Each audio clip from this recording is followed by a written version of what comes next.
Bonjour et bienvenue dans votre 26e consultation des plaies et cicatrisations partagées.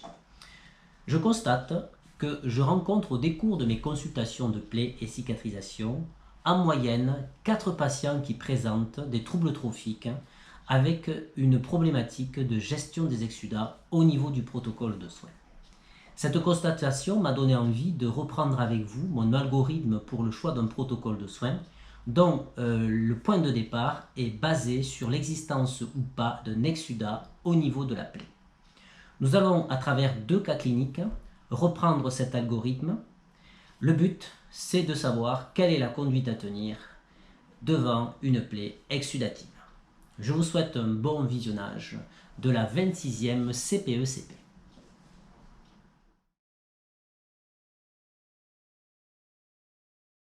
Il s'agit d'un patient qui m'est adressé en consultation des plaies et cicatrisation pour une difficulté de cicatrisation d'une flictaine de jambe.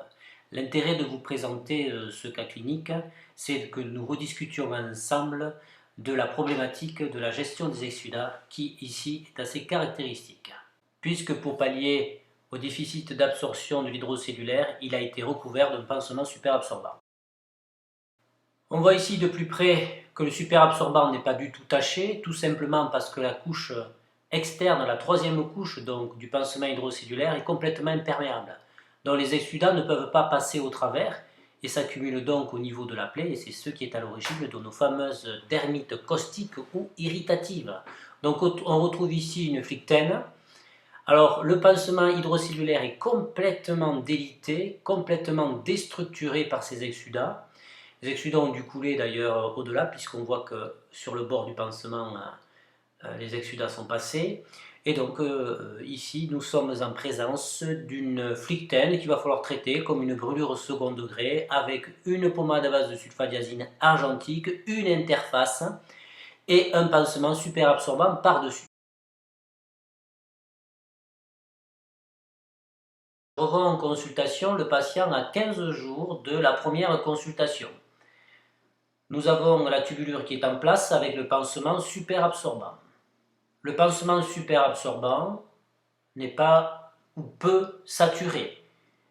Le pansement date d'hier matin, donc il a bien 24 heures et on voit qu'il est peu saturé. L'interface est en place, en dessous il y a eu de la sulfadiazine argentique et nous sommes en pleine phase d'épidermisation. La plaie n'est plus douloureuse à la palpation.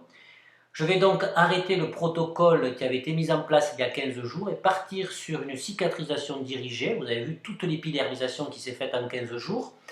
Cicatrisation dirigée à l'aide d'une interface active associée à un pansement superabsorbant avec un protocole tous les 2 jours cette fois-ci.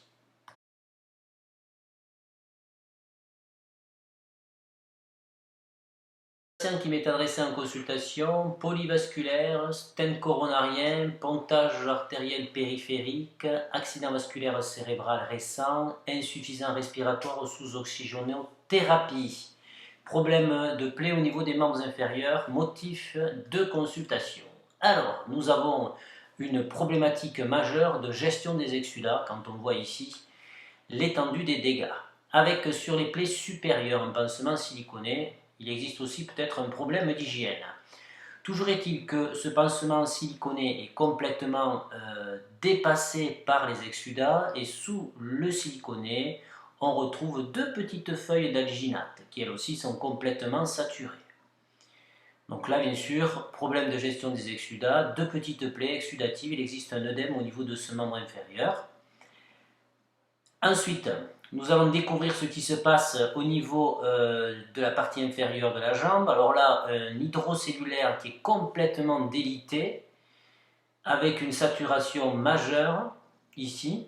Et bien sûr, dessous, on découvre, comme d'habitude, une dermite caustique ou irritative, responsable, ou plutôt due à la stagnation des exsudats. Je mets en place la pommade à base de sulfadiazine argentique qui est mise en place sur l'ensemble des plaies de cette jambe en couche très épaisse.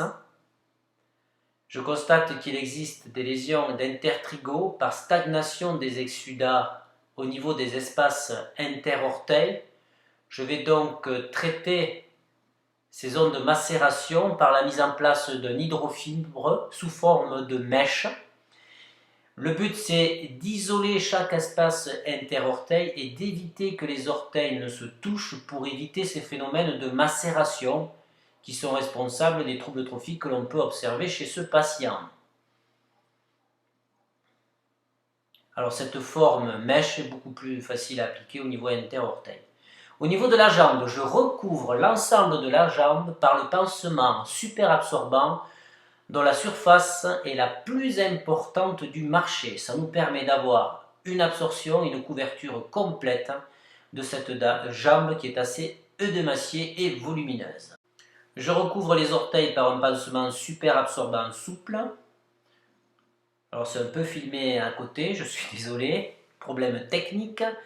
Voilà, le tout est maintenu par une bande, ici, et le pansement super absorbant, lui, sera recouvert d'une tubulure pour avoir une stabilité tout au long de la journée et de la nuit chez ce patient qui est à mobilité réduite quand même.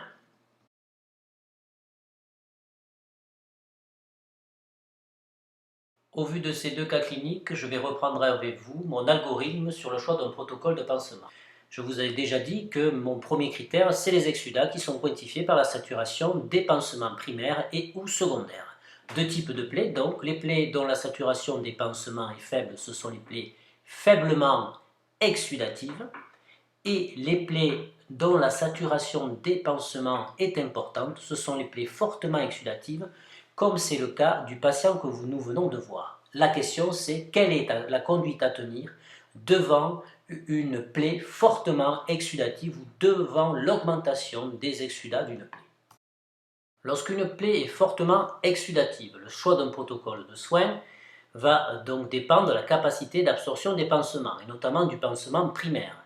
Il est donc important de connaître quelle est la capacité d'absorption des différents pansements présents sur le marché, et ce petit bonhomme nous les a classés du moins absorbant au plus absorbant. Lorsque vous avez décidé de changer le pansement primaire, il est possible de le doubler si et seulement s'il s'agit d'un alginate ou d'un hydrofibre. On transforme l'absorption latéralisée monocouche en absorption verticalisée bicouche qui favorise le drainage des exsudats vers le pansement secondaire. Il faut dépasser les berges de la plaie, c'est très important pour éviter les fuites des exsudats, pas mettre un pansement trop petit, et bien sûr adapter le pansement secondaire en mettant un pansement secondaire un peu plus absorbant. Augmenter le rythme des pansements. Certains de mes patients ont un pansement matin et soir. Prescrire un pansement base d'argent et faire un prélèvement si on suspecte une infection. Mettre en place un système de contention pour diminuer l'œdème et la stase lymphatique et traiter la peau périulcéreuse. On ne peut pas espérer guérir un ulcère s'il y a une pathologie associée de la peau périulcéreuse, quelle qu'elle soit. C'était votre 26e CPECP.